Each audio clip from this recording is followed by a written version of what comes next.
இன்றைய தேவ செய்தியின் தலைப்பு தேவனாகிய கர்த்தர் எதிர்பார்க்கும் ஆவிக்குரிய பரலோக தாகம். எசாயா தீர்க்கதரிசியின் புஸ்தகம் 55வது அதிகாரம் முதல் 3 வசனங்களை வாசிக்க கேட்போம். ஓ தாகமாய் இருக்கிறவர்களே, நீங்கள் எல்லாரும் தண்ணீர்கள் அண்டைக்கு வாருங்கள். பணம் இல்லாதவர்களே, நீங்கள் வந்து வாங்கி சாப்பிடுங்கள். நீங்கள் வந்து பணமுமின்றி விலையுமின்றி திராட்சை ரசமும் பாலும் கொள்ளுங்கள். நீங்கள் அப்பமல்லாததற்காக பணத்தையும் திருப்தி செய்யாத பொருளுக்காக உங்கள் பிரயாசத்தையும் செலவழிப்பானேன். நீங்கள் எனக்கு கவனமாய் செவி கொடுத்து நலமானதை சாப்பிடுங்கள். அப்பொழுது உங்கள் ஆத்துமா கொழுப்பான பதார்த்தத்தினால் மகிழ்ச்சியாகும். உங்கள் செவியை சாய்த்து என்னிடத்தில் வாருங்கள், கேளுங்கள். அப்பொழுது உங்கள் ஆத்துமா பிழைக்கும். தாவீதுக்கு அருளின நிச்சயமான கிருபைகளை உங்களுக்கு நித்திய உடன்படிக்கையாக ஏற்படுத்துவேன். மேற்கண்ட வசனங்கள் தேவனாகிய கர்த்தர் நம்மிடத்திலே எதிர்பார்க்கக்கூடிய ஆவிக்குரிய பரலோகத்தை சுதந்திரிக்கக்கூடிய ஒரு பரலோக தாகம். இந்த வசனத்தை நாம் வாசிக்கும் பொழுது உலக பிரகாரமான ஒரு தாகத்துக்கு அழைப்பு கொடுத்தது போல் இருக்கும். ஆனால் போக போக அதை வாசிக்கும் பொழுது இந்த வசனங்களில் எவ்வளவு ஆழமான சத்தியங்கள் அடங்கி இருக்கிறது என்பதை நாம் அறிந்து கொள்ள முடியும். ஓ தாகமாயிருக்கிறவர்களே, நீங்கள் எல்லாரும் தண்ணீர் அண்டைக்கு வாருங்கள் என்றுதானே அழைக்கின்றார். தண்ணீர்கள் அண்டையில் என்றால் அது எதை குறிக்கிறது, யாரை குறிக்கிறது? யோவான் எழுதின சுவிசேஷம் 7வது அதிகாரம் 37வது வசனம். பண்டிகையின் கடைசி நாளாகிய பிரதான நாளிலே இயேசு நின்று சத்தமிட்டு, ஒருவன் தாகமாயிருந்தால் என்னிடத்தில் வந்து பானம் பண்ண கடவன். ஒருவன் தாகமாயிருந்தால் என்னிடத்தில் வந்து பானம் பண்ண கடவன் சொன்ன. அப்படின்னா நீங்கள் எல்லாரும் தண்ணீர் அண்டைக்கு வாருங்கள்னா அந்த ஜீவ தண்ணீரை கொடுக்கிறவராய தேவனிடத்தில் வரும்படி அழைக்கிறார். 3வது வசனத்தை நாம் வாசித்து பார்க்கும் பொழுது, உங்கள் செவியை சாய்த்து என்னிடத்தில் வாருங்கள், கேளுங்கள் என்று சொல்லுகிறார். அப்படி என்றால் எந்த அளவுக்கு தேவன் மேல் நமக்கு பற்றுதல் இருக்கிறது, தேவ காரியங்களில் எந்த அளவுக்கு தாகம் இருக்கிறது என்பதை தேவனாகிய கர்த்தர் பார்ப்பார். எசாயா 55:1 ஓ தாகமாயிருக்கிறவர்களே என்றாரே. இது என்ன தாகம்? தேவன் எதிர்பார்க்கிற இந்த தாகம் என்ன?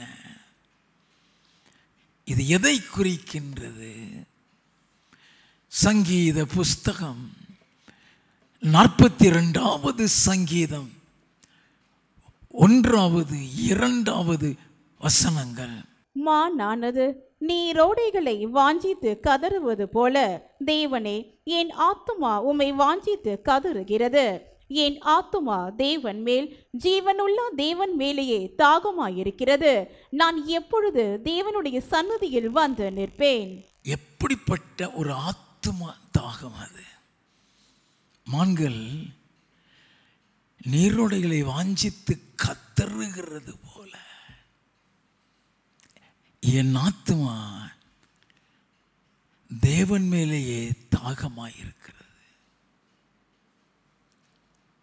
எப்பொழுது அவருடைய சன்னிதானத்தில் வந்து நிற்பேன்? நல்லா கவனிக்க வேண்டும். தேவனை தேடுகிற ஒரு தாகம், தேவனுடைய சமூகத்தை தேடுகிற ஒரு தாகம். எதற்காக? தேவன் மீது, தேவ சந்நிதியில் வந்து நிற்கக்கூடிய தாகம்.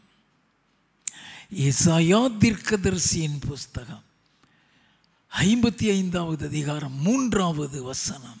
உங்கள் செவியை சாய்த்து என்னிடத்தில் வாருங்கள், கேளுங்கள், அப்பொழுது உங்கள் ஆத்துமா பிழைக்கும். உங்கள் ஆத்துமா பிழைக்கும். இது சரீர பிரகாரமான ஒரு தாகம் அல்ல. ஆத்துமா அழிந்து போய்விடாமல் இருக்க,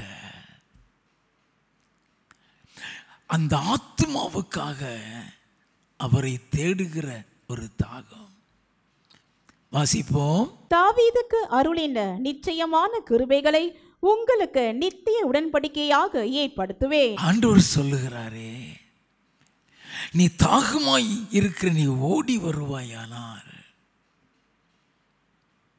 தாவீதுக்கு அருளின நிச்சயமான கிருபைகள் என்று சொல்லுகிறாரே. அப்போஸ்தலர் நடவடிக்கைகளின் புஸ்தகம் 13வது அதிகாரம் 34வது வசனத்தின்படி இந்த தாவீதுக்கு அருளின நிச்சயமான கிருபை என்கிறது இயேசு கிறிஸ்துவை குறிக்கிறது. இயேசு கிறிஸ்து மூலமாய் பரலோகத்தை சுதந்திரிக்கக்கூடிய கிருபையை குறிக்கிறது. எல்லாம் தெரிந்துள்ளது. அப்படி என்றால் பரலோகத்துக்கு போக வேண்டும், பரலோகத்தை சுதந்திரிக்க வேண்டும் என்கிற தாகம் உனக்கு எவ்வளவு இருக்கிறது என்பதை கர்த்தர் பார்ப்பார். அந்த தாகம் நம்மிடத்தில் இருக்கிறதா?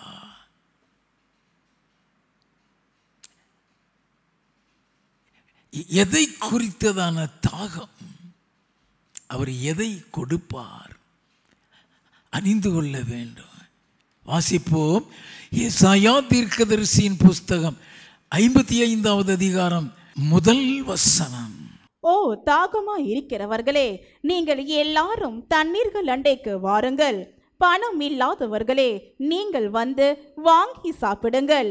நீங்கள் வந்து பணமும் இன்றி விலையும் இன்றி திராட்சை ரசமும் பாலும் கொள்ளுங்கள். பணமும் அன்றி விலையும் இன்றி என்று சொன்னார். அவர் இலவசமாய் கொடுக்கிறது. எல்லாம் கவனித்துக் கொள்ள வேண்டும். இலவசமாய் கொடுக்கிறதுக்கு தான் அழைக்கிறார். திராட்சை ரசமும் பாலும் கொள்ளுங்கள் என்று சொல்லுகிறாரே. அப்படி என்றால் இந்த திராட்சை ரசமும் பாலும் எதற்காக? 2வது வசனம். நீங்கள் அப்பம் அல்லாததற்காக பணத்தையும் திருப்தி செய்யாத பொருளுக்காக உங்கள் பிரயாசத்தையும் செலவழிப்பானேன். நீங்கள் எனக்கு கவனமாய் செவி கொடுத்து, எனக்கு கவனமாய் செவி கொடுத்து நலமானதை சாப்பிடுங்கள், நலமானதை சாப்பிடுங்கள். அப்பொழுது உங்கள் ஆத்துமா கொழுப்பான பதார்த்தத்தினால் மகிழ்ச்சியாகும். அப்ப இந்த திராட்சை ரசமும் இந்த பாலும் சரீரத்துக்காக அல்ல. நல்லா கவனிக்க வேண்டும். அது ஆத்மாவுக்குரியது. அப்போ ஆவிக்குரிய ரீதியிலே இந்த திராட்சரசம் எதை குறிக்கிறது? இந்த பால் எதை குறிக்கிறது? நாம் அதை அறிந்து கொள்ள வேணும். ஓ தாகமாயிருக்கிறவர்களே, நீங்கள் எல்லாரும் தண்ணீர் அண்டைக்கு வாருங்கள் என்று சொல்லிவிட்டு தானே இதை சொல்லுகிறார். ஆத்துமாவன் என்று சொல்லும் பொழுது அது சரீர பிரகாரமான ஒரு தாகம் இல்லை என்பதை நாம் புரிந்து கொள்ள வேண்டாம். ஆத்துமாவை கொழுப்புள்ளதாக வளமுள்ளதாக ஆக்கக்கூடியது. ஆவிக்குரிய ரீதியில் திராட்சரசம் எதை குறிக்கிறது? பால் எதை குறிக்கிறது என்பதை நாம் அறிந்து கொள்ள வேண்டும். திராட்சரசமும் பாலும் ஆத்மாவை கொழுப்புள்ளதாக மாற்றுகிறது என்றால், சரீர பிரகாரமாய் புசிக்கக்கூடிய திராட்சரசமோ சரீர பிரகாரமாக புசிக்கக்கூடிய பாலோ கிடையாது. ஆத்மா அழிந்து போகாமல் இருக்க, ஆத்மா பரலோகத்தை சுதந்திரிக்கக்கூடிய ஒரு தாகத்தை குறிக்கிறது. அப்படியானால் இந்த திராட்சரசம் என்று சொல்லுகிறது தேவனுடைய அபிஷேகத்தையும், பால் என்று சொல்லுகிறது தேவனுடைய வார்த்தை அல்லது வசனத்தையும் குறிக்கிறது. எப்படி என்று வேத வசனத்தின் மூலமாக நாம் அதை அறிந்து கொள்ள வேண்டும். ஆதியாகமம் 14வது அதிகாரத்தில் ஆபிரகாம் சோதோமின் ராஜாவுக்கு விரோதமாக வந்த 4 ராஜாக்களை முறியடித்து தன் சகோதரனாகிய லோத்தை மீட்டு கொண்டு வரும் பொழுது மெல்கிசேதேக்கு அவனுக்கு அப்பமும் திராட்சரசமும் வந்து கொடுக்கிறான். நல்லா கவனித்துக் கொள்ள வேண்டாம். ஆதியாகமம் 14வது அதிகாரம் 17வது வசனத்தில் இருந்து 20 வரை வாசிக்க கேட்போம். அவன் கேதர்லாகோமேரையும் அவனோடு இருந்த ராஜாக்களையும் முறியடித்து திரும்பி வருகிற போது சோதோமின் ராஜா புறப்பட்டு ராஜாவின் பள்ளத்தாக்கு என்னும் சாவே பள்ளத்தாக்கு மட்டும் அவனுக்கு எதிர்கொண்டு போனான்.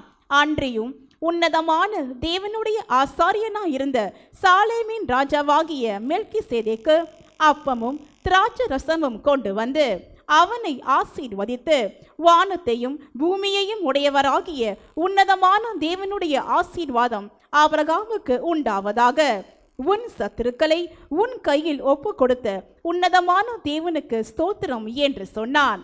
இவனுக்கு ஆபிராம் எல்லாவற்றிலும் தசம பாகம் கொடுத்தான். நல்ல கவனிங்க. உன்னதமான தேவனுடைய ஆசாரியனாயிருந்த சாலேமின் ராஜாவாகிய மெல்கிசேதேக்கு அப்பமும் திராட்சரசமும் கொண்டு வந்து கொடுத்தவனை ஆசீர்வதிக்கிறான். அவன் ஒரு சாதாரண ஆசாரியன் அல்ல. முதல்ல தெரிஞ்சுக்கிறான். அவன் அதை கொண்டு வந்து கொடுக்கிறான்னு சொன்னா there should have been some purpose. அப்ப அந்த மெல்கிசேதேக்கை குறித்து வேதம் என்ன சொல்லுகிறது? எபிரேயரின் புஸ்தகம் 7வது அதிகாரம் 1 முதல் 3 வசனங்களை வாசிக்க கேட்போம். இந்த மெல்கிசேதேக்கு சாலேமின் ராஜாவும் உன்னதமான தேவனுடைய ஆசாரியனுமாயிருந்தான். ராஜாக்களை முறியடித்து வந்த ஆபிரகாமுக்கு இவன் எதிர்கொண்டு போய் அவனை ஆசீர்வதித்தான். இவனுக்கு ஆபிரகாம் எல்லாவற்றிலும் தசம பாகம் கொடுத்தான். இவனுடைய முதற் பேராகிய மெல்கிசேதேக்கு என்பதற்கு நீதியின் ராஜா என்றும் பின்பு சாலேமின் ராஜா என்பதற்கு சமாதானத்தின் ராஜா என்றும் அர்த்தமாம். அப்ப அவன் உலக பிரகாரமான ஒரு ராஜா அல்ல, அவன் நீதியின் ராஜா, அவன் சமாதானத்தின் ராஜா. இந்த நீதியின் ராஜா சமாதானத்தின் ராஜாங்கிறது என் ஆண்டவர் இயேசுவை குறிக்கிறது. வாசிப்போம். இவன் தகப்பனும் தாயும் வம்ச வரலாறும் இல்லாதவன், இவன் நாட்களின் துவக்கமும் ஜீவனின் முடிவும் உடையவனாயிராமல் தேவனுடைய குமாரனுக்கு ஒப்பானவனாய் என்றென்றைக்கும் ஆசாரியனாக நிலைத்திருக்கிறான். என்றென்றைக்கும் ஆசாரியனாக. அப்போ அவன் ஆபிரகாமுக்கு இந்த திராட்சரசத்தையும் அப்பத்தையும் கொண்டு வந்து கொடுக்கிறான்னு சொன்னா, to be strengthened him. Abraham ஒரு பெரிய யுத்தத்துக்குள்ள போயிட்டு வர்றான். ஒரு தனிப்பட்ட மனிதனாய் தன்னிடத்தில் இருக்கிற ஆட்களை கொண்டு 4 ராஜாக்களை முறியடித்து கொண்டு வருகிறான். நல்ல கவனிங்க. ஒரு வெற்றியின் சின்னமாக திரும்பி வருகிறான். வேதம் சொல்லுகிறது, அன்றியும் உன்னதமான தேவனுடைய ஆசாரியன் இந்த சாலேமின் ராஜாவை அப்பமும் திராட்சரசம் கொண்டு வந்து அவனை ஆசீர்வதித்து வானத்தையும் பூமியும் உடையவராய் உன்னதமான தேவனுடைய ஆசீர்வாதம் ஆபிரகாமுக்கு உண்டாவதாக. அது அவனை வாழ்த்துகிறது. That was an appreciation for the victory over the enemy. எல்லாம் கவனித்துக் கொள்ள வேண்டும். ஆபிரகாம் எதிரியோடு கூட யுத்தம் பண்ணிட்டு வர்றான். சரீர பிரகாரமாக சோர்ந்திருக்கலாம், சரீர பிரகாரமான பலகீனத்தில் இருக்கலாம். நல்லா கவனிக்க வேண்டும். அவனை திடப்படுத்துகிறதற்காக, அவனை ஊக்குவிக்கிறதற்காக, அவனை பலப்படுத்துகிறதற்காக அப்பமும் திராட்சரசமும் கொடுக்கிறான். பொதுவாக திராட்சரசம் சொன்னாலே களைப்பை நீக்கக்கூடியது. திராட்சரசம் சொன்னாலே பலகீனத்தை நீக்கக்கூடியது. நல்லா கவனித்துக் கொள்ள வேண்டும். அதை கொண்டு வந்து கொடுக்கிறான். புதிய ஏற்பாட்டின்படி இந்த திராட்சரசம் அபிஷேகத்துக்கு ஒத்தது என்று சொன்னேன். எப்படி? என் ஆண்டவர் இயேசு கிறிஸ்து சொன்னார். அப்போஸ்தலர் நடவடிக்கைகளின் புஸ்தகம் 1வது அதிகாரம் 8வது வசனம். பரிசுத்த ஆவி உங்களிடத்தில் வரும்போது நீங்கள் பலனடைந்து எருசலேமிலும் யூதேயா முழுவதிலும் சமாரியாவிலும் பூமியின் கடைசி பரியந்தமும் எனக்கு சாட்சிகளாயிருப்பீர்கள் என்றார். நம்மளை பலப்படுத்து, எப்படி திராட்சரசம் உன்னை பலப்படுத்துகிறதோ அதே மாதிரி தேவனுடைய வல்லமை உனக்குள் இறங்கும் பொழுது, தேவனுடைய அபிஷேகம் உனக்குள் இறங்கும் பொழுது நீ சரீர பிரகாரமாக அல்ல, உள்ளான மனுஷனில் நீ வல்லமையாய் பலப்படுகிறாய். எல்லாம் கவனித்துக் கொள்ள வேண்டும். ஆவிக்குரிய ரீதியிலே நாம் பலகீனப்படுகிறதே உள்ளான மனுஷனில் தான். The inner man. அப்ப இயேசு கிறிஸ்து சொன்னார், பரிசுத்த ஆவி உங்கள் மீது வரும் பொழுது நீங்கள் பலனடைந்து. அப்போஸ்தலனாகிய பவுல் இதை குறித்து சொல்லும் பொழுது சொல்லுகிறார், எபேசியரின் புஸ்தகம் 3வது அதிகாரம் 16வது வசனம், நீங்கள் அவருடைய ஆவியினாலே உள்ளான மனுஷனில் வல்லமையாய் பலப்படவும். அவருடைய ஆவியினாலே உள்ளான மனுஷனில் வல்லமையாய் பலப்பட. நல்ல கவனிக்க வேண்டும். The inner man. அதற்கு தான் அபிஷேகம். எப்படிப்பட்ட எதிர் தாக்குதல் வந்தாலும் you can stand firmly. வேதம் சொல்லுகிறது, அப்போஸ்தலர் நடவடிக்கைகளின் புஸ்தகம் 6வது அதிகாரம் 3வது வசனம், 5வது வசனம், 8வது வசனத்தை நீங்க வாசித்து பார்க்கும் பொழுது, ஸ்தேவான் விசுவாசத்திலும் பரிசுத்த ஆவியிலும் தேவனுடைய வல்லமையிலும் நிறைந்து காணப்படுகின்றார். அப்போஸ்தலர் 6வது அதிகாரம் 11 இருந்து 14 வரைக்கும் வாசித்து பார்க்கும் பொழுது எதிரிகளுடைய தாக்குதல் அவனுக்கு நேராக வருகிறது. False accusations against Stephen. அவனுக்கு விரோதமான பொய் சாட்சிகள். அவன் அதை எதிர்த்து நிற்கவில்லை, அதை மறுக்கவில்லை, அதற்கு விரோதமாய் பேசவில்லை, கோபப்படவில்லை. இந்த பரிசுத்த ஆவி அவனுக்குள் நிறைந்து அவன் முகத்தை பிரகாசிக்க செய்கிறது. 15வது வசனம், ஆலோசனை சங்கத்தில் உட்கார்ந்திருந்த அனைவரும் அவன் மேல் கண்ணோக்கமாயிருந்து அவன் முகம் தேவதூதன் முகம் போல் இருக்க கண்டார்கள். நல்லா கவனித்துக் கொள்ள வேண்டும். ஆவிக்குரிய ரீதியில் உன்னை பலப்படுத்துகிறது இருக்குதான் இந்த அபிஷேகம். அது உன்னுடைய ஆத்துமாவை கொழுப்புள்ளதாக மாற்றும். எப்படி உலக பிரகாரமான திராட்சரசத்தை குடித்து நீ பலப்படுகிறாயோ, அதே மாதிரி ஆவிக்குரிய ரீதியில இந்த அபிஷேகம் உன்னை பலப்படுத்தும். நல்லா கவனிக்க வேண்டாம். ஏன் திராட்சரசம் என்று சொல்லுகிறார்? நாம் திராட்சரசத்தை குறித்து அறிந்து கொள்ள வேண்டும். இரண்டாவது, இந்த திராட்சரசம் எதற்கு?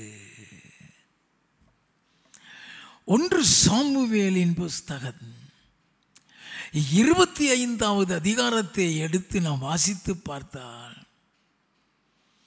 தாவீதுக்கு உதவி செய்ய மறுத்த நாபாலை முழுவதுமாக சங்கரித்து போட வேண்டும் என்று சொல்லி தாவீது ஆக்ரோஷத்தோடு புறப்பட்டு வருகிறான். நாபாலை பழி வாங்க வேண்டும். அவன் யுத்தத்துக்கு வந்தவன் அல்ல. அவன் தாவீதுக்கு விரோதமாய் படையெடுத்து வந்தவனும் அல்ல. தாவீதுக்கு அவன் கேட்டபடி ஆகாரம் கொடுத்து அனுப்பவில்லை. நல்ல கவனிக்க வேண்டும். அவனுடைய கோபத்தை அடக்க, தாவீதினுடைய கோபத்தை அடக்க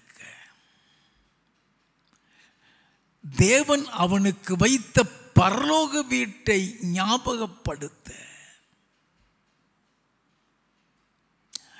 அந்த நாபாலுடைய மனைவி எப்படி வருகிறாள்? 1 சாமுவேலின் புஸ்தகம் 25வது அதிகாரம் 18வது வசனம். அப்பொழுது அபிகாயில் தீவிரமாய் 200 அப்பங்களையும் 2 துருத்தி திராட்சை ரசத்தையும். எனது அப்பங்களையும் திராட்சை ரசத்தின் துருத்தி.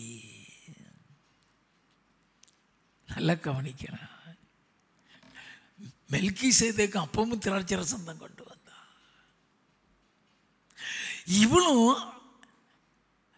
அந்த அப்பத்தையும் திராட்சை ரசத்தையும் ஆடு மாடுகளையும் அவன் புசிக்கிறதற்காக, அவன் பலப்படுகிறதற்காக கொண்டு வருகிறான். அவன் என்ன சொன்னா தெரியுமா? 1 சாமுவேலின் புஸ்தகம் 25வது அதிகாரம் 26வது வசனம். இப்போதும் என் ஆண்டவனே, நீர் இரத்தம் சிந்த வரவும் உம்முடைய கை நீதியை சரி கட்டவும் கர்த்தர் உமக்கு இடம் கொடுக்கவில்லை என்பதை கர்த்தருடைய ஜீவனை கொண்டும் உம்முடைய ஜீவனை கொண்டும் சொல்லுகிறேன். பியூட்டிஃபுல்லா சொல்லுகிறா. It's from the Lord. கர்த்தர் உமக்கு இடம் கொடுக்கவில்லை என்பதை கர்த்தருடைய ஜீவனை கொண்டும் உம்முடைய ஜீவனை கொண்டும் சொல்லுகிறேன். It's from the Lord. அடுத்த வசனத்தில் இருந்து, இப்போதும் உமது அடியால் என் ஆண்டவனுக்கு கொண்டு வந்த காணிக்கையை ஏற்றுக்கொண்டு திராட்சை ரசத்தையும் அப்பத்தையும், துருத்தி நிறைய திராட்சை ரசம் இருக்கு. நல்லா கவனிங்க, வாசிப்போம். என் ஆண்டவனை பின்பற்றுகிற வாலிபருக்கு கொடுப்பீராக. உமது அடியாளின் பாதகத்தை மன்னியும். கர்த்தர் என் ஆண்டவனுக்கு நிலையான வீட்டை நிச்சயமாய் கட்டுவார். என்னது? கர்த்தர்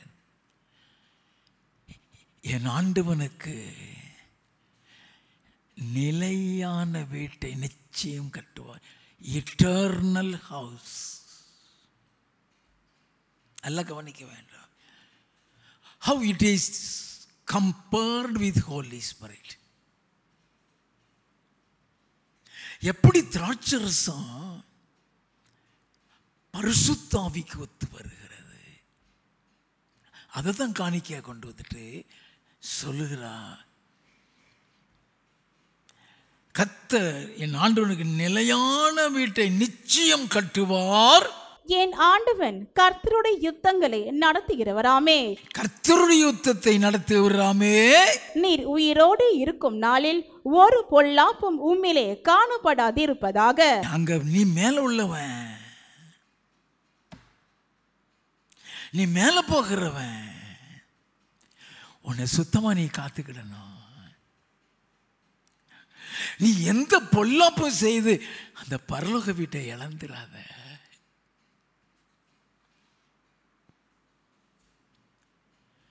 This is not only an advice, but also she was preparing him to enter into the eternal house. நல்லா கவனிக்க வேண்டும். வாசிப்போம். உம்மை துன்பப்படுத்தவும் உம்முடைய பிராணனை வாங்க வகை தேடவும் ஒரு மனுஷன் எழும்பினாலும் என் ஆண்டவனுடைய ஆத்துமா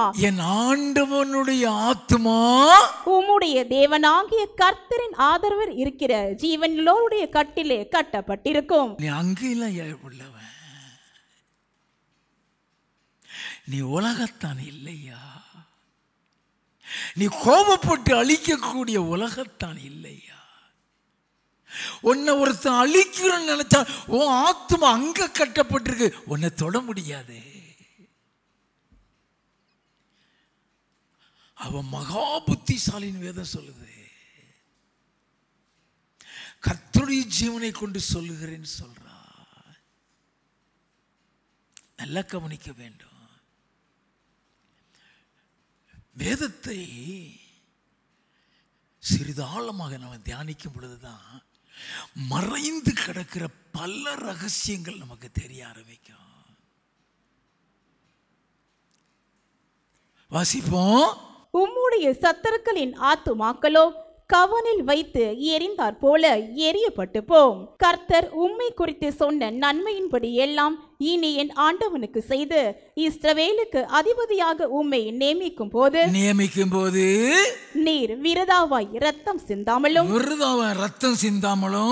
என் ஆண்டவனாகிய நீர் பழி வாங்காமலும் இருப்பதுண்டானால் அப்பொழுது என் ஆண்டவனாகிய உமக்கு துக்கமும் இராது, மன இடறலும் இராது. Beautiful council.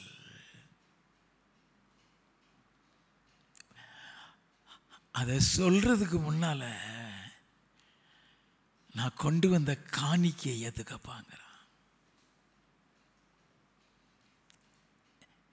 எதை ஏத்துக்கோ? அப்பமோ துருத்தியில கொண்டு வந்த திராட்சை ரசத்தையும். நல்லா கவனிக்க. 32-33. அப்பொழுது தாவீது அபிகாயிலை நோக்கி, உன்னை இன்றைய தினம் என்னை சந்திக்க அனுப்பின இஸ்ரவேலின் தேவனாகிய கர்த்தருக்கு ஸ்தோத்திரம். நீ வரல, தேவனாகிய கர்த்தர் உன்னை அனுப்பி விட்டிருக்கிறாரு. வாசிப்போம். நீ சொல்லிய யோசனை ஆசீர்வதிக்கப்படுவதாக. நான் இரத்தம் சிந்த வராத படிக்கும், என் கையே பழி வாங்காத படிக்கும் நீ இன்றைய தினம் எனக்கு தடை பண்ணினபடியினால் நீயும் ஆசீர்வதிக்கப்படுவாயாக.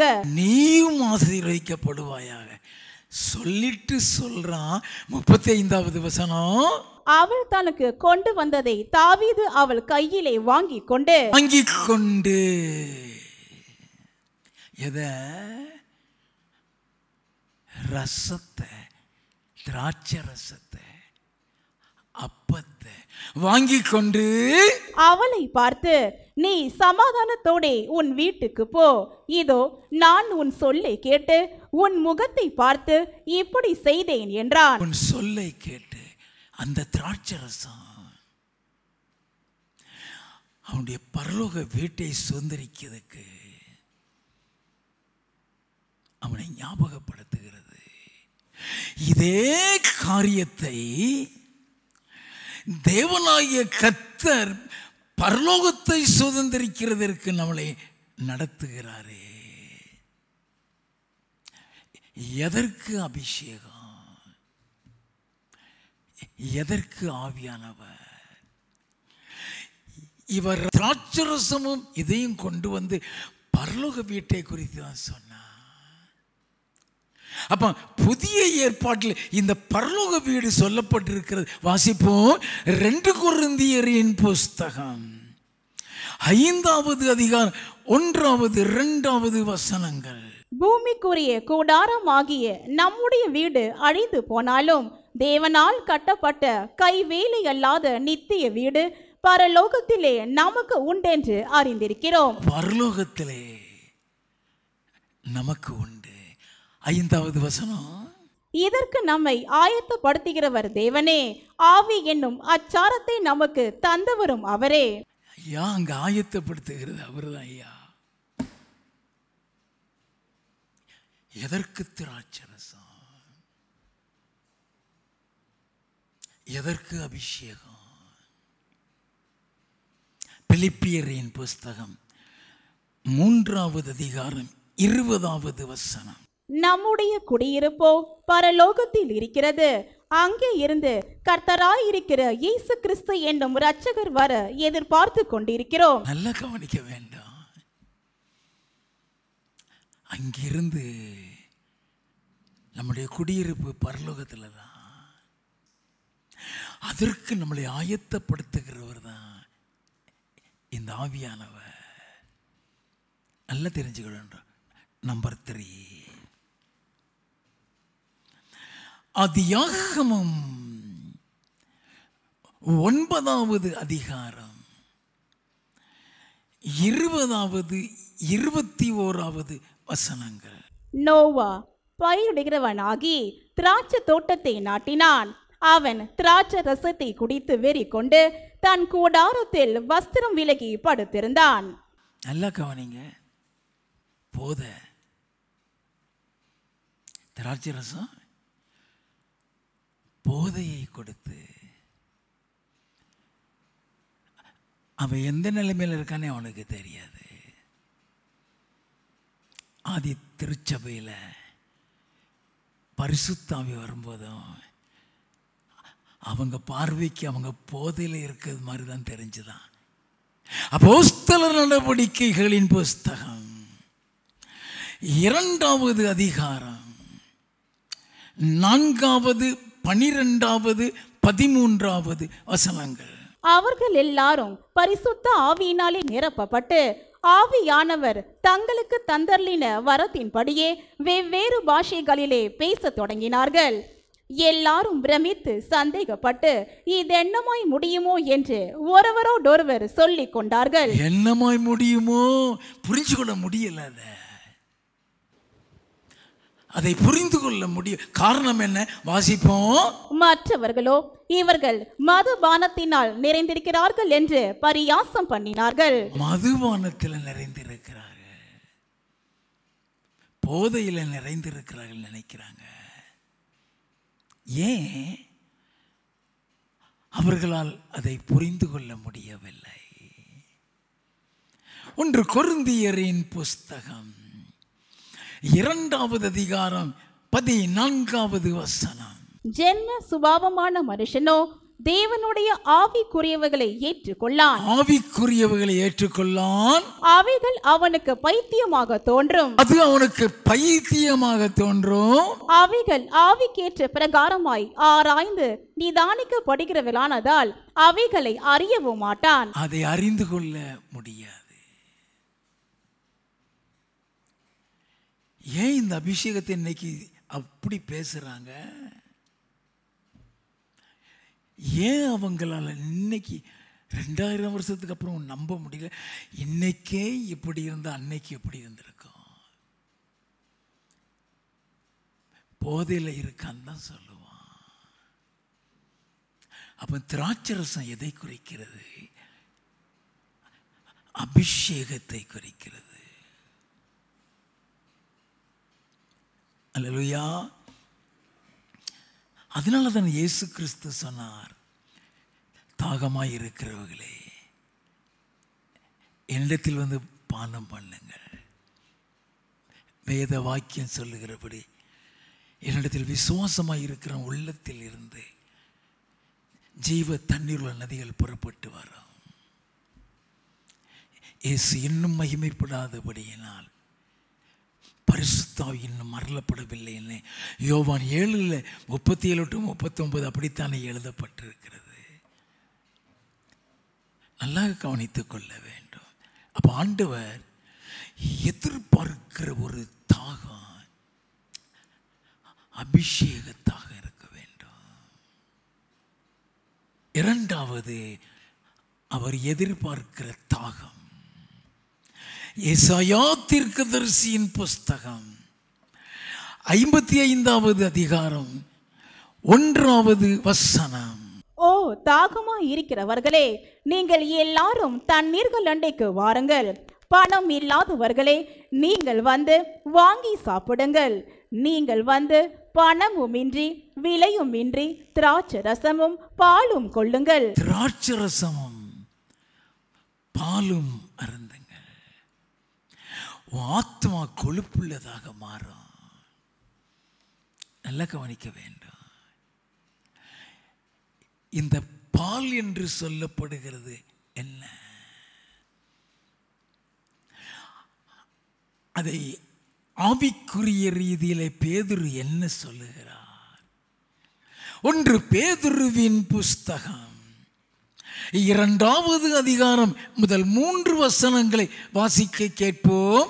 இப்படி இருக்க கர்த்தர் தயையுள்ளவர் என்பதை நீங்கள் ருசி பார்த்ததுண்டானால் சகல துர்குணத்தையும் சகலவித கபடத்தையும் வஞ்சகங்களையும் பொறாமைகளையும் சகலவித புறங்கூறுதலையும் ஒழித்துவிட்டு நீங்கள் வளரும்படி புதிதாய் பிறந்த குழந்தைகளைப் போல திருவசனமாகிய கலங்கமில்லாத ஞான பாலின் மேல் வாஞ்சையாயிருங்கள். நல்ல கவனிங்க. திருவசனமாகிய கலங்கமில்லாத ஞான பாலின் மேல் வாஞ்சியாயிருங்கள். பால் என்று சொல்லுகிறது வசனத்தை குறிக்கிறது.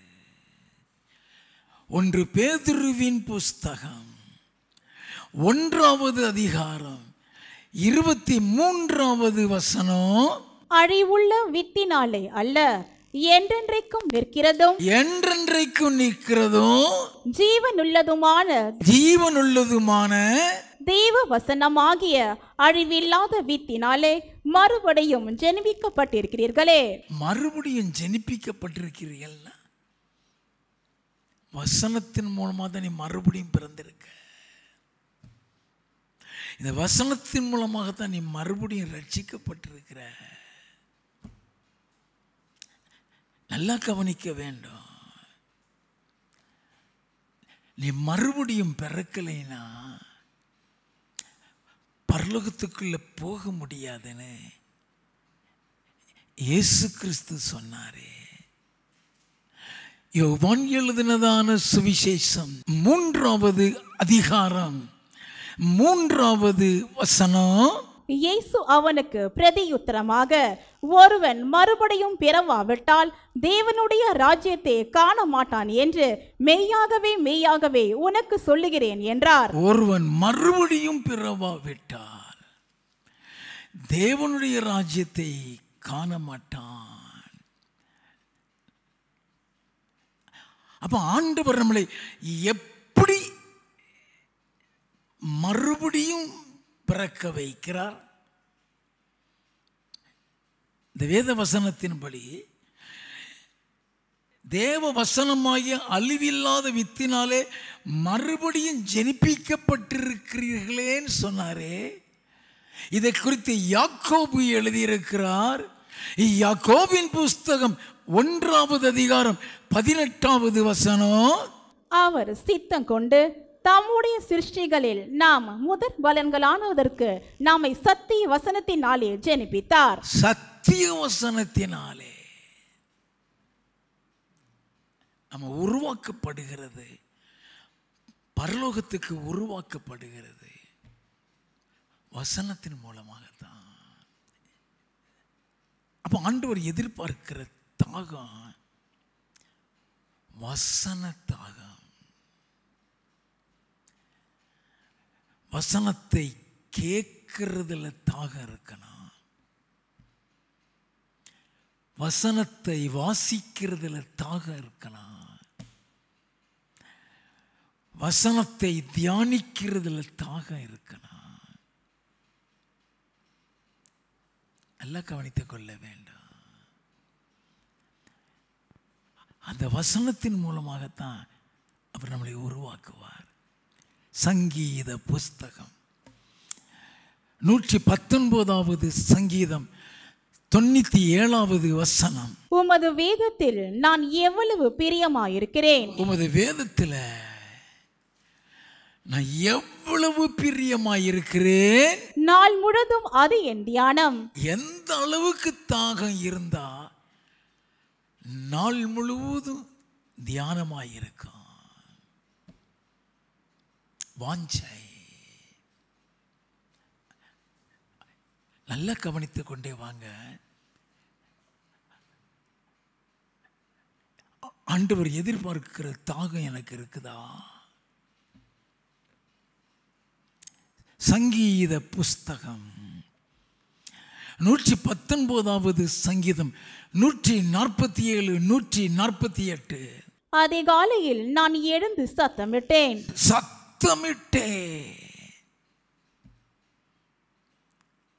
அதிகாலையில் எழுந்து சத்தமிட்டேன், உம்முடைய வசனத்துக்கு காத்திருக்கிறேன். எந்த அளவுக்கு தாகம்! அவருடைய வசனத்துக்காக. வாசிப்போம். உமது வசனத்தை தியானிக்கும்படி குறித்த ஜாமங்களுக்கு முன்னே என் கண்கள் விழித்துக் கொள்ளும். உமது வசனத்தை தியானிக்கும்படி குறித்த ஜாமத்துக்களை கண்கள் விழித்துக் கொள்ளும். எந்த அளவுக்கு தாக இருந்தா கண்ணு தன்னாலே திறக்கும். எல்லாம் கவனிக்க வேண்டாம். இந்த அதிகாலையில் முழிக்கிறதுங்கிறது it's a grace from the Lord. உன்னுடைய கண் இமை ஆட்டோமேட்டிக்காகவே திறக்கும். ஆட்டோமேட்டிக்காகவே திறக்கும். அதுக்கப்புறம் உனக்கு படுக்கிறதுக்கு தோணாது. எல்லாம் கவனிக்க வேண்டாம். அது திறக்கிற நேரம் எந்திரிச்சிடலாம். எல்லாம் கவனிக்க வேண்டாம். ஆண்டவருடைய சமூகத்தில் நீ அதிகாலையில் போய் வசனத்தை தியானித்து பாரு. உனக்கு மறைந்து கிடக்கிற பல ரகசியங்களை சொல்லிக் கொடுப்பாரு.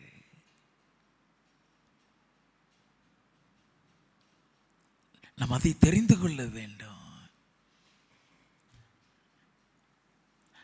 அவன் சங்கீதக்காரங்க காலையிலே எந்திரிச்சு தியானிக்கிறான். சங்கீத புஸ்தகம் 19வது சங்கீதம் 7வது வசனத்தில் இருந்து, கர்த்தருடைய வேதம் குறைவற்றதும், கர்த்தருடைய வேதம் குறைவற்றதும், ஆத்துமாவை உயிர்ப்பிக்கிறதுமாயிருக்கிறது. எதை உயிர்ப்பிக்குதா? ஓ ஆத்துமாவை. என்னிடத்தில் வந்து திராட்சரசமும் பாலும் கொள்ளுங்க, உங்க ஆத்துமா கொழுப்புள்ளதாய் மாறும். வாசிப்போம். கர்த்தருடைய சாட்சி சத்தியமும் பேதையை ஞானியாக்குகிறதுமாயிருக்கிறது. ஞானத்தை கொடுக்கிறதே அவருடைய வசனம் தான். நீ எவ்வளவுத்துக்கு எவ்வளவு வேதத்தை அறிந்து வைத்திருக்கிறாயோ, ஆவிக்குரிய ரீதியாக இருந்தாலும் சரி, உலக ரீதியாக இருந்தாலும் சரி, தேவனாகிய கர்த்தர் ஞானத்தை தருவார். நல்லா கவனித்துக் கொள்ள வேண்டும். ஆண்டவரிடத்தில் ஞானத்தை பெற்றுக்கொள்ள ஒரு பக்கம் கேட்க வேண்டும். யாக்கோபு 1:5 படி. இரண்டாவது, அவருடைய வசனத்தின் மீது தாகம். அதே தான் சங்கீதம் 119:97 பார்த்தோம். அது பேதையை ஞானியாக்குகிறது என்று சொல்லப்பட்டிருக்கிறது. சங்கீதக்காரன் அதை குறித்து விவரமாய் சொல்கிறான். வாசிக்க கேட்போம். சங்கீத புஸ்தகம் 119வது சங்கீதம் 98வது வசனத்தில் இருந்து, நீர் உம்முடைய கற்பனைகளை கொண்டு என்னை என் சத்துருக்களிலும் அதிக ஞானம் உள்ளவனாக்குகிறீர். என் சத்துருக்களிலும் ஞானம் உள்ளவனாக்குகிறீர். அந்த ஞானம் பிசாசின் தந்திரத்தை உங்களுக்கு வெளிப்படுத்திடும். This is the plot from Satan. வசனமே தெரியாதனால தான் தாவீது விழுந்தான். எல்லாம் கவனிக்க வேண்டாம். வசனமே தெரியாதனால தான் தாவீது விழுந்து கிடந்தான். நாம் அதை தெரிந்து கொள்ள வேண்டும். அந்த வசனம் நீ பார்த்து. இப்போ அவன் சொல்றான், என் சத்துருக்களிலும் அதிக ஞானமுள்ளவனாக. வாசிப்போம். அவைகள் என்றைக்கும் என்னுடனே இருக்கிறது. உம்முடைய சாட்சிகள் என் தியானமாய் இருக்கிறபடியால் எனக்கு போதித்தவர்கள் எல்லாரிலும் அறிவுள்ளவனாயிருக்கிறேன். போதித்தவர்கள் எல்லாரிலும் அறிவுள்ளவனாயிருக்கிறேன். வாசிப்போம். உம்முடைய கட்டளைகளை நான் கை கொண்டு இருக்கிறபடியால் முதியோர்களை பார்க்கிலும் ஞானம் உள்ளவனாயிருக்கிறேன். அதனாலதான் சங்கீதம் 19வது சங்கீதத்தில் பேதையை ஞானியாக்குகிறது.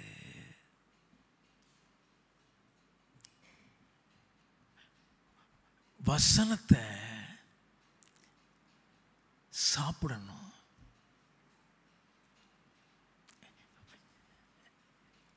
அதுக்காக பைபிளை வெந்நீரில் போட்டு கரைச்சி குடிச்சிடாதீங்க.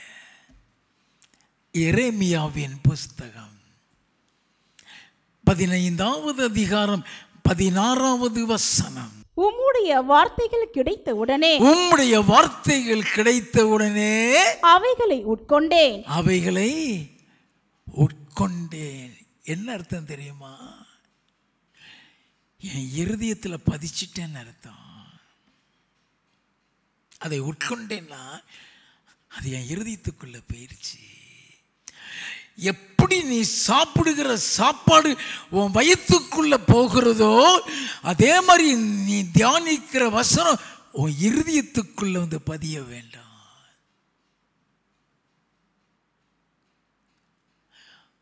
இருதயத்தில் நீ பதிய வைக்கிறதுக்கு தான் தாவீது அந்த அனுபவத்துக்குள்ள போனவன். சங்கீத புஸ்தகம் 119வது சங்கீதம் 11வது வசனம். நான் உமக்கு விரோதமாய் பாவம் செய்யாதபடிக்கு, நான் உமக்கு விரோதமாய் பாவம் செய்யாதபடிக்கு உமது வாக்கை என் இருதயத்தில் வைத்து வைத்தேன். அதுதான் உட்கொள்றது.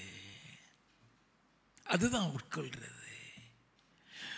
உன் இருதயத்துக்குள்ளதை கொண்டு வா. உன் இருதயத்துக்குள்ளதை எழுது. உன் இருதயத்துக்குள்ள பதிய வை. பியூட்டிஃபுல்லா உன்னை நடத்துவார்.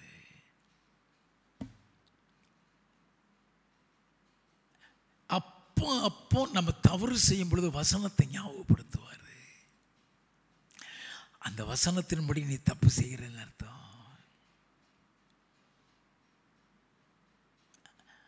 அந்த வசனம் உள்ளே இருக்க வேண்டும்.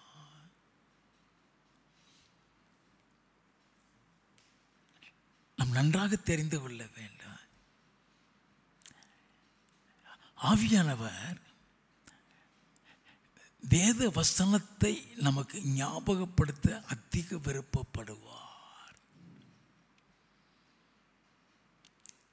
நான் மெசேஜ் எழுத ஆரம்பிச்சிட்டேன் அப்படின்னா இந்த வசனத்துக்கு அடுத்த வசனம் என்ன வசனம் டக்குன்னு ஞாபகப்படுத்துவார். அதை எழுதி கொண்டு அதுக்கு அடுத்த வசனம் என்ன வசனம் அவரை ஞாபகப்படுத்தாம நாம எழுத முடியாது.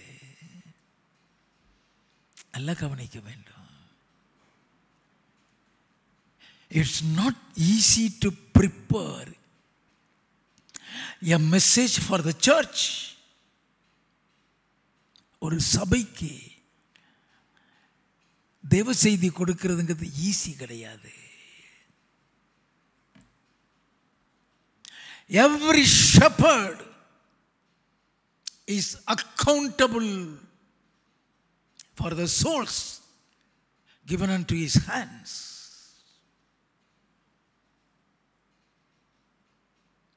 அவனை கொண்டு வந்து உட்கார வைக்கிறாரு. எதற்காக?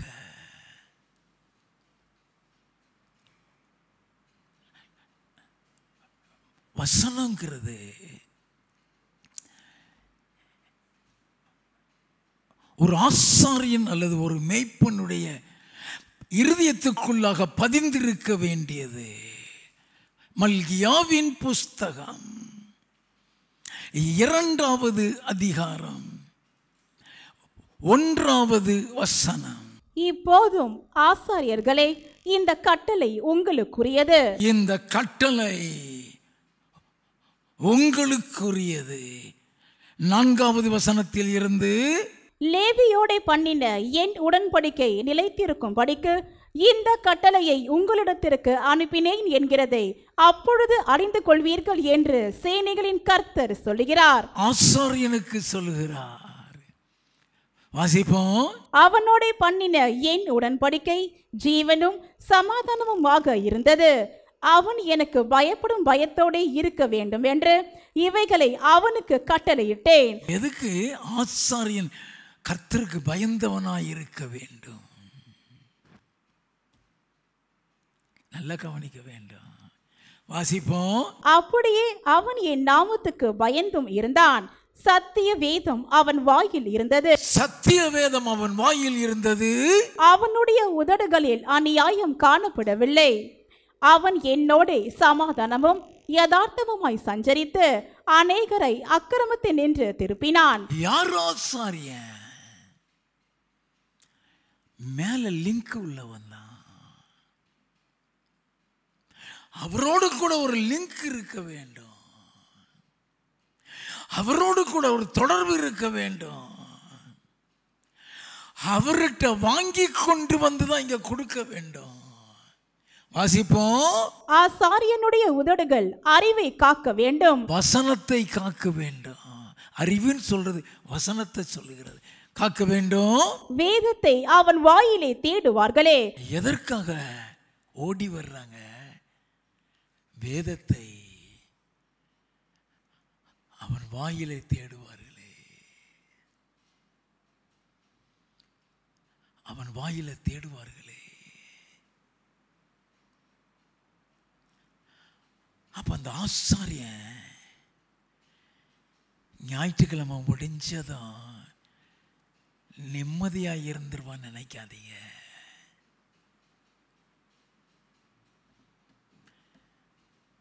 ஞாயிற்றுக்கிழமை முடிஞ்சதும் அடுத்த ஞாயிற்றுக்கிழமைக்கு செய்தி வேணுமே. அடுத்த ஞாயிற்றுக்கிழமைக்கு கர்த்தர் வார்த்தை கொடுக்க வேண்டுமே. ஒவ்வொரு ஞாயிறும் பிரசவ வேதனை தான். அவர் வந்து விளக்கி சொல்லலைன்னா ஆசாரியனால் விளக்கவும் முடியாது, மக்களால் புரிந்து கொள்ளவும் முடியாது. எல்லாம் தெரிந்து கொள்ள வேண்டும். அதற்காகத்தான் உடைய வார்த்தை கிடைத்த உடனே உட்கொண்டேன்கிறான். சங்கீத புஸ்தகம் 119வது சங்கீதம் 131வது வசனம். உம்முடைய கற்பனைகளை நான் வாஞ்சிக்கிறபடியால், உம்முடைய கற்பனைகளை நான் வாஞ்சிக்கிறபடியால் என் வாயை ஆவென்று திறந்து அவைகளுக்கு ஏங்குகிறேன். அதுதான் தாகம். அதுதான் தாகம். வசனம் கிடைக்காதா? உடைய வார்த்தை கிடைக்காதா? நல்லா கவனிங்க.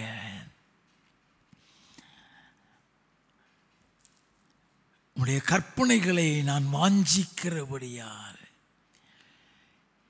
என் வாயை ஆவென்று திறந்தவர்கள் எங்கள் தாகம், வசன தாகம். அன்றைய ஒவ்வொரு கற்பனைகளை தெரிந்து கொள்ளக்கூடிய தாகம். 136வது வசனம். உம்முடைய வேதத்தை மனுஷர் காத்து நடவாதபடியால் என் கண்களில் இருந்து நீர் தாரைகள் ஓடுகிறது. நல்ல கவனிங்கய்யா. வசனத்தை காத்து நடக்காதபடினால் என் கண்களில் இருந்து நீர்த்தாரை. உண்மையான வார்த்தை அது.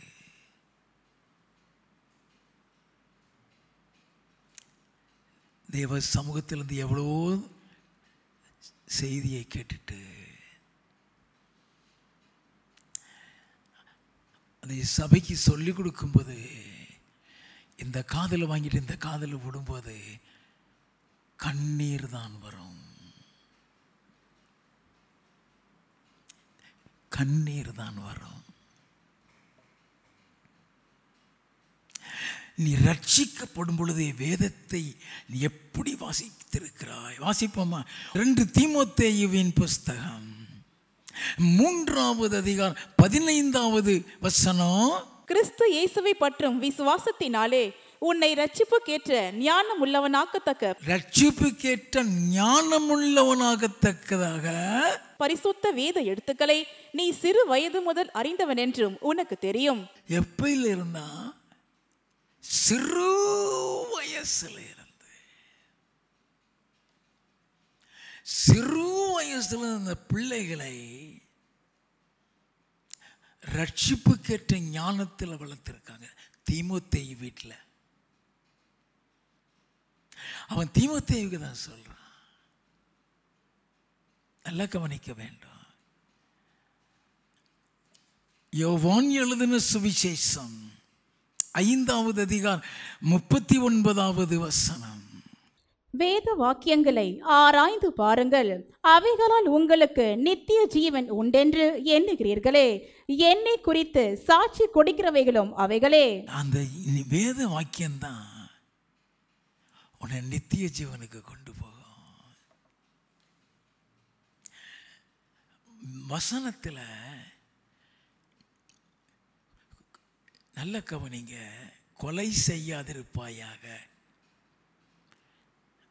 அது பேசிக் கட்டளை. நம்ம அந்த கட்டளையே தான் பிடிச்சிக்கிட்டு இருக்கிறோம்.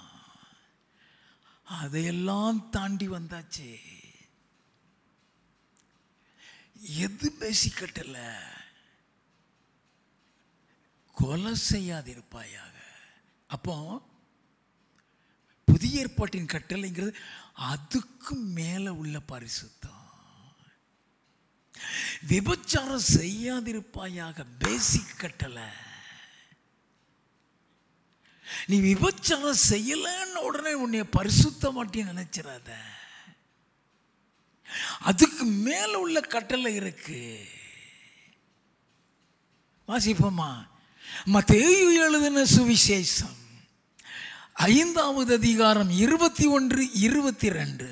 கொலை செய்யாதிருப்பாயாக என்பதும் கொலை செய்கிறவன் நியாய தீர்ப்புக்கு ஏதுவா இருப்பான் என்பதும் பூர்வத்தாருக்கு உரைக்கப்பட்டதென்று கேள்விப்பட்டிருக்கிறீர்கள். அது பேசிக். அது பேசிக் கட்டளை. அதுக்கு மேல உள்ள கட்டளை தான் இயேசு சொல்றார். வாசிப்போம். நான் உங்களுக்கு சொல்லுகிறேன், நான் உங்களுக்கு சொல்லுகிறேன், தன் சகோதரனே நியாயமில்லாமல் கோபித்துக் கொள்பவன் நியாய தீர்ப்புக்கு ஏதுவாயிருப்பான். காரணம் இல்லாம மூஞ்ச தூக்கிட்டு இருக்கியா? நீ பரலோகத்துக்கு போக மாட்டேங்கிறாரு. காரணமே இருக்காது. பிஸ்குன்னு மூஞ்ச தூக்கிடுவாங்க. நல்லா கவனித்துக் கொள்ள வேண்டும். உன்னால உனக்கு தீமை செய்யறவனை ஃபேஸ் டு ஃபேஸ் சந்திக்க தைரியம் இருந்தா நீ பரலத்துக்கு போயிடுவ. வாசிப்போம். தன் சகோதரனை வீணன் என்று சொல்லுகிறவன் ஆலோசனை சங்க தீர்ப்புக்கு ஏதுவாயிருப்பான். வீணன் என்னது? நீ ஒண்ணுக்கும் பிரயோஜனப்பட மாட்ட. யூஸ்லெஸ். வாசிப்போம். மூடனே என்று சொல்லுகிறவன் என்னது? மூடன் என்னது? முட்டாள். சாதாரணமா பேசிடுறோம் இல்லையா?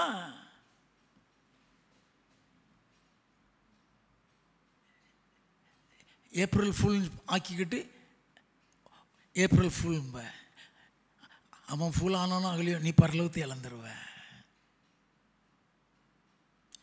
நம்ம என்னைக்குமே பேசிக் வசனத்தில் நிற்கிறோம். ஆண்டவர் சொல்றது அதுக்கு மேலானது. விபச்சாரம் செய்யாதிரு, அது பேசிக். 27, 28 வாசிங்க. விபச்சாரம் செய்யாதிருப்பாயாக என்பது பூர்வத்தாருக்கு உரைக்கப்பட்டதென்று கேள்விப்பட்டிருக்கிறீர்கள்.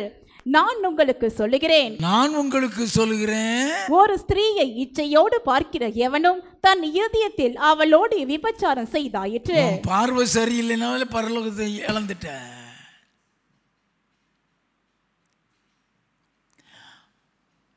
ஆண்டவர் எப்பொழுதுமே அநீதி செய்கிறோம் இன்னும் அநீதி செய்யட்டும், நீதி செய்கிறவன் இன்னும் நீதி செய்யட்டும், பரிசுத்தமாக இருக்கிறவன் இன்னும் பரிசுத்தமாகட்டும்.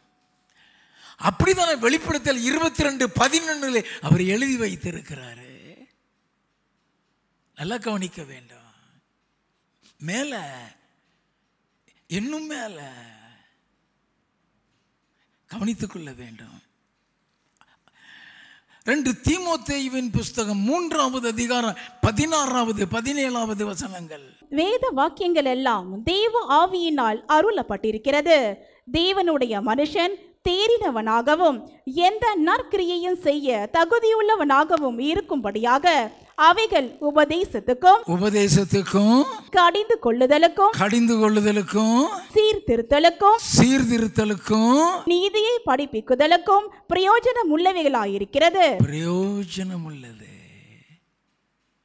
அதனாலதான் ஆண்டவர் வேதத்தை வாசி, வேதத்தை தியானிங்கிறது. வேதத்தை கேட்க வேண்டும். வாசிக்கிறது தியானிக்கிறதோட மாத்திரம் இல்ல, வேதத்தை கேட்கிறது. உபாகமம் 4வது அதிகாரம் 9வது 10வது வசனங்கள். ஓரேபிலே உன் தேவனாகிய கர்த்தருக்கு முன்பாக நீ நிற்கும் போது கர்த்தர் என்னை நோக்கி ஜனங்களை என்னிடத்தில் கூடி வர செய்து என் வார்த்தைகளை அவர்கள் கேட்கும்படி பண்ணுவேன்.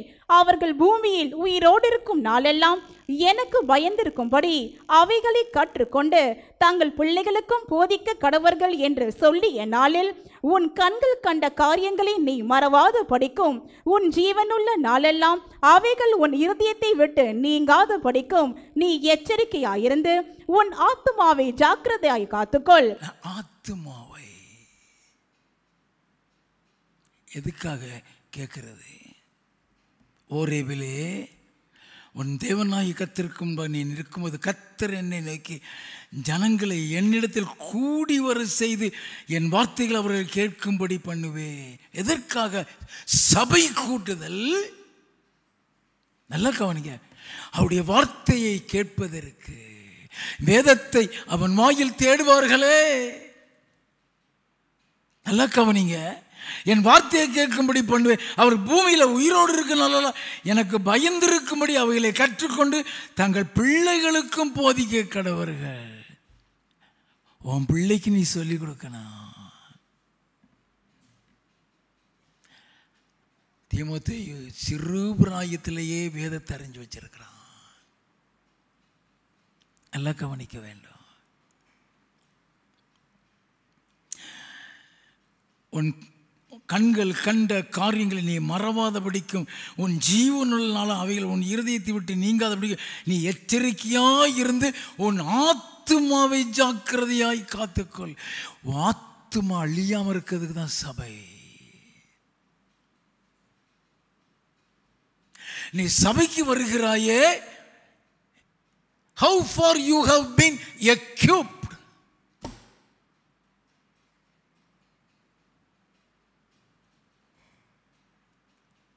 எந்த அளவுக்கு நீ உருவாக்கப்பட்டிருக்கிறாய். யாத்திராகமம் 25வது அதிகாரம் 1வது 8வது 22வது வசனங்கள். கர்த்தர் மோசேயை நோக்கி அவர்கள் நடுவிலே நான் வாசம் பண்ண எனக்கு ஒரு பரிசுத்த ஸ்தலத்தை உண்டாக்குவார்களாக. எனக்கு ஒரு பரிசுத்த ஸ்தலத்தை உண்டாக்குவார்களாக. அங்கே நான் உன்னை சந்திப்பேன். கிருபாசனத்தின் மீதிலும் சாட்சி பெட்டியின் மேல் நிற்கும் 2 கேருபீன்களின் நடுவிலும் இருந்து நான் இஸ்ரவேல் புத்தருக்காக உனக்கு கற்பிக்க போகிறதை எல்லாம் உன்னோடு சொல்லுவேன்.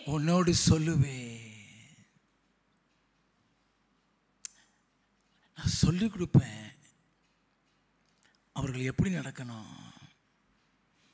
யாத்திராகமம் 33வது அதிகாரம் 7வது வசனம். மோசே கூடாரத்தை பெயர்த்து அதை பாளையத்துக்கு புறம்பி தூரத்திலே போட்டு அதற்கு ஆசரிப்பு கூடாரம் என்று பெயரிட்டான். கர்த்தரை தேடும் யாவரும் பாளையத்துக்கு புறம்பான ஆசரிப்பு கூடாரத்துக்கு போவார்கள். யாரு போவாங்க? கர்த்தரை தேடுகிறவங்க. கர்த்தரை தேடாதவன் வரமாட்டான். நல்லா கவனிக்க வேண்டும். 11வது வசனம். ஒருவன் தன் சிநேகிதனோட பேசுவது போல கர்த்தர் மோசேயோட முகமுகமாய் பேசினார். பின்பு அவன் பாளையத்துக்கு திரும்பினான். அவன் கேட்க வேண்டியதெல்லாம் கேட்டு அவன் திரும்பிட்டான். நூனின் குமாரனாகிய யோசுவா என்னும் அவனுடைய பணிவிடைக்காரனாகிய வாலிபன் ஆசரிப்பு கூடாரத்தை விட்டு பிரியாதிருந்தான். யாரு? வாலிபன். அவன் கிழவன் இல்லை. மோசே இருக்கிற காலத்தில் அவன் வாலிபன். பழைய ஏற்பாட்டில் 40 வயசு வரைக்கும் வாலிபன் தான். ஈசாக்கு கல்யாணம் முடியும் போதே வயசு 40 தான். அது வாலிப பிராயம். நல்லா கவனிங்க. ஆலயத்தை விட்டு நீங்களையா?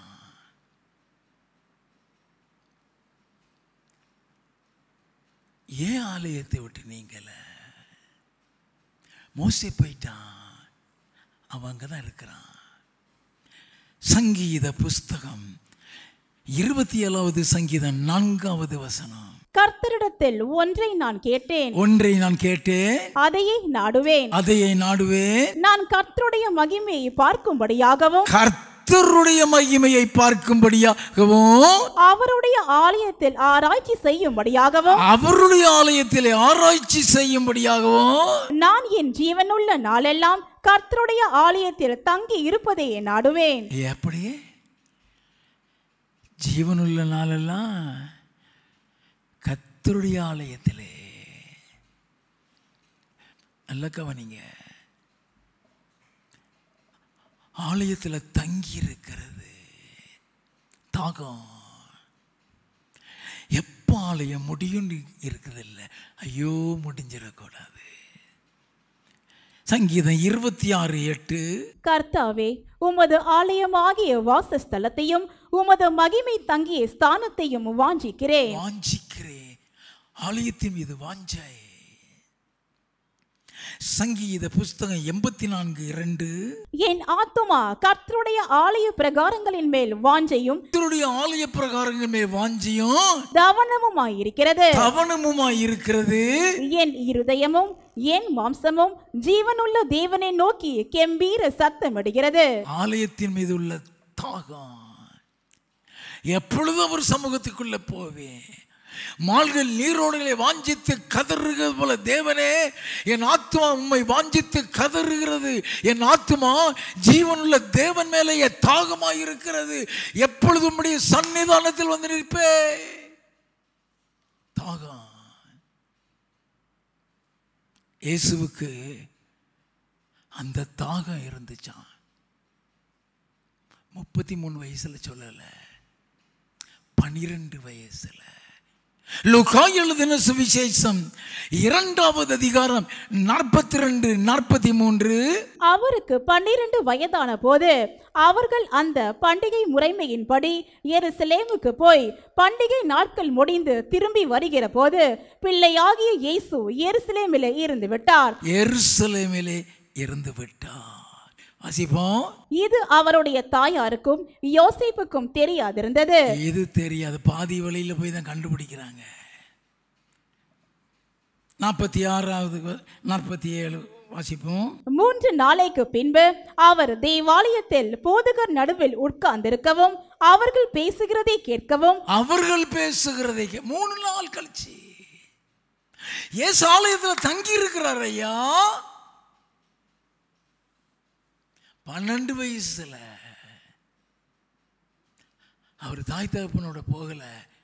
வாசிப்போம். அவர்களை வினாவவும் கண்டார்கள். அவர் பேச கேட்ட யாவரும் அவருடைய புத்தியையும் அவர் சொன்ன மாறு தரங்களின் குறித்து பிரமித்தார்கள். அங்க பாஸ்டர்ஸ் பேசுறத கவனித்து கேட்கிறார். வாசிப்போம். தாய் தகப்பன்மாரும் அவரை கண்டு ஆச்சரியப்பட்டார்கள். அப்பொழுது அவருடைய தாயார் அவரை நோக்கி, மகனே, ஏன் எங்களுக்கு இப்படி செய்தாய்? இதோ உன் தகப்பனும் நானும் விசாரத்தோட உன்னை தேடினோமே என்றால். உன்னை தேடினோமே. அதற்கு அவர், நீங்கள் ஏன் என்னை தேடினீர்கள்? என் பிதாவுக்கு அடுத்தவைகளில் நான் இருக்க வேண்டியதென்று அறியீர்களா என்றார். அங்க போனுமா? அவருக்கு அடுத்தாக்கள் உட்கார, அவர் அருகில் இருக்கணும். உன்னை அங்கே கொண்டு போகிறதுக்கு தான் ஆலயம். உன்னை அங்கே கொண்டு போகிறதுக்கு ஆலயம்.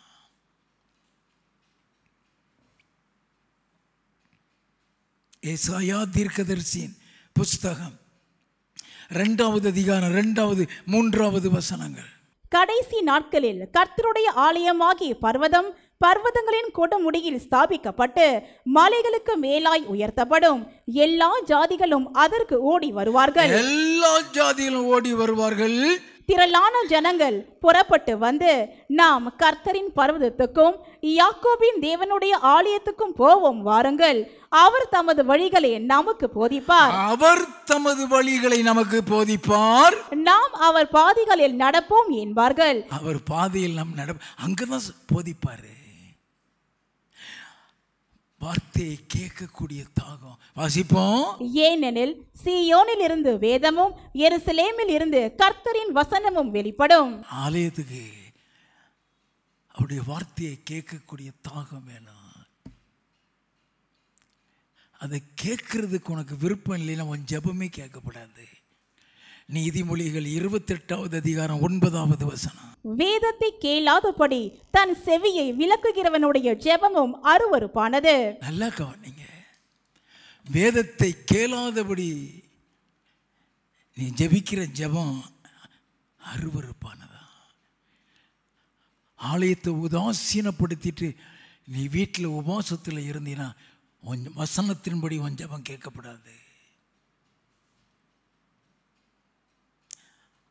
ஆண்டவர் கேட்க சொல்றார், வாசிக்க சொல்றார், தியானிக்க சொல்லுகிறார்.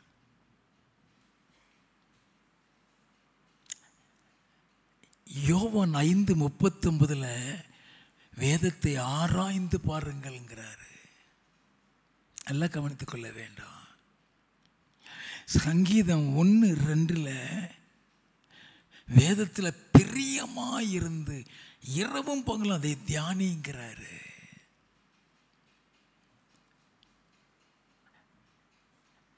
நாம் அதை அறிந்து கொள்ள வேண்டும். அப்போஸ்தலர் 8வது அதிகாரத்தில் 26 இருந்து நீ வாசித்தீன்னா வேதத்தை வாசித்து கொண்டு போகிறவனோடு தான் கர்த்தர் பிலிப்பை அனுப்பி விடுகிறார்.